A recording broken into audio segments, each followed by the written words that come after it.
Assalamualaikum warahmatullahi wabarakatuh. Nama saya M. Ikhlas Lamal, NIM 200111160. Kelas Manajemen Karyawan 1.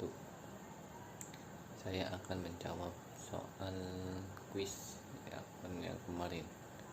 Nomor 1. Jelaskan mengenai jual beli dalam perspektif Islam.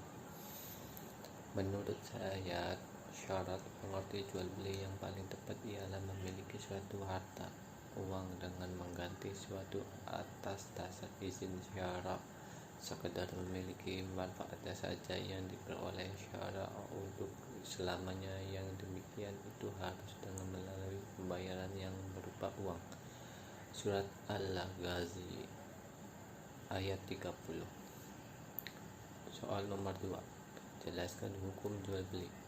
Hukum jual beli dalam agama Islam diperoleh saja dihalalkan seperti yang telah ditertera dalam Al-Quran surat Al-Baqarah ayat 275, yang artinya Allah telah menghalalkan jual beli dan mengharamkannya yang riba, karena dalam hal jual beli ini tidak boleh dengan syariatnya.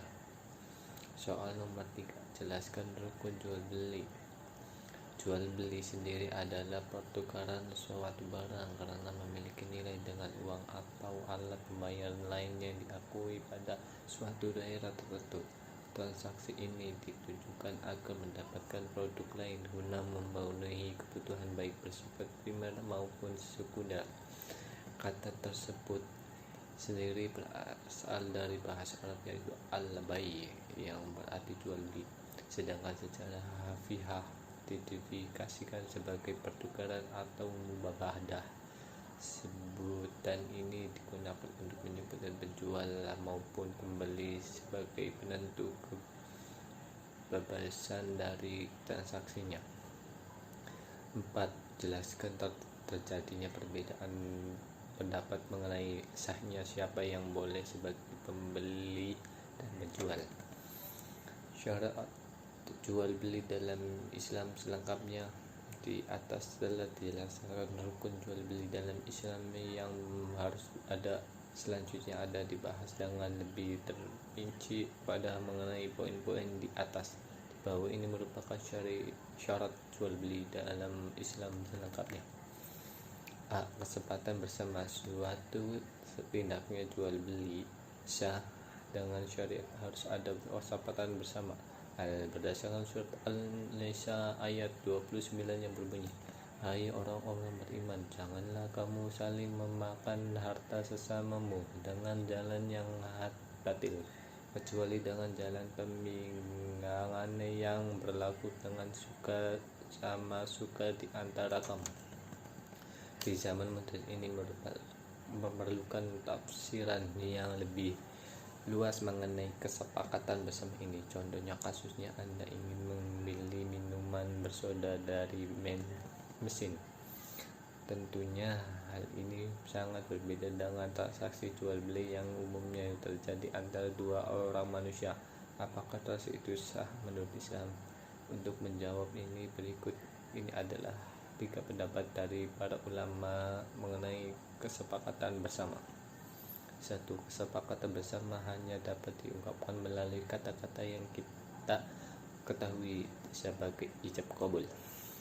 2. Kesepakatan bersama harus diungkapkan melalui kata-kata dapat diungkapkan melalui tindakan yang telah biasakan dilakukan selain melalui kata-kata. Syarat jual beli dapat memberi nilai sikap akan kesepakat. Contohnya, Anda membeli air minum botolan dan penjual tidak berbicara apa-apa selama transaksi jual beli ini tetap syah dalam Islam. 3.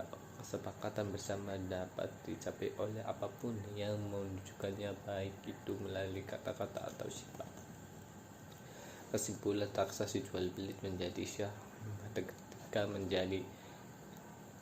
dapat memenuhi salah satu dari 3 poin syarat jual beli dalam Islam di atas dikaji dan dikumpulkan para ulama dan para ilmu fikih. Soal nomor 5. menjelaskan barang apa saja yang diperjualbelikan. Sebelum melakukan jual beli atau berdagang, hal pertama yang harus Anda pahami adalah apa saja barang jualan yang diperolehkan. Jika dipandang di kacamata hukum Islam, secara umum hanya 3 syarat yang perlu diperhatikan untuk memenuhi apakah suatu barang boleh dijual atau tidak. Berikut adalah 3 syarat tersebut. 1. Barang yang boleh dimanfaatkan menurut syariat. Hampir setiap barang yang dijual memiliki manfaat, mulai dari untuk memenuhi kebutuhan hingga untuk menjadi hiburan atau kesenangan. Namun seseorang yang muslim harus mampu memahami apa barang tersebut adalah barang yang boleh dimanfaatkan secara syariat atau tidak. Jika tidak, maka jual beli dilakukan menjadi haram. Beberapa contoh barang yang tidak boleh dijual adalah haram babi, bangkai, patung, dan lain sebagainya.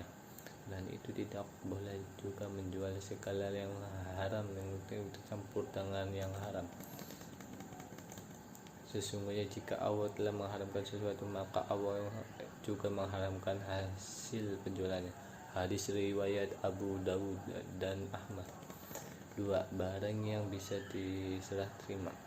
Barang yang dijual merupakan barang yang bisa diserah terimakan. Jika barang tersebut tidak bisa diserahkan terima, maka sama saja dengan menjual barang yang tidak ada. Beberapa contoh barang yang tidak bisa diserah terima adalah binatang lepas, burung yang terbang bebas, atau barang yang dirampas dan tidak bisa dikembalikan. 3. Barang dan alat tukar harus sudah diketahui saat menjual atau membeli barang, maka kedua pihak harus sudah mengetahui apa barang yang dijual atau apa alat tukar yang digunakan. Mengetahui hal tersebut bisa dilakukan dengan menggunakan panca indera atau dengan menjelaskan sifat-sifatnya. Jika salah satu pihak tidak mengetahui barang yang dijual atau alat tukar yang digunakan, maka tersebut termasuk ke dalam transaksi haram yang tidak jelas. Hal ini memiliki potensi perselisihan dan hukumnya tidak sah menurut Islam. Sekian kuis saya jawab. Terima kasih. Wassalamualaikum warahmatullahi wabarakatuh.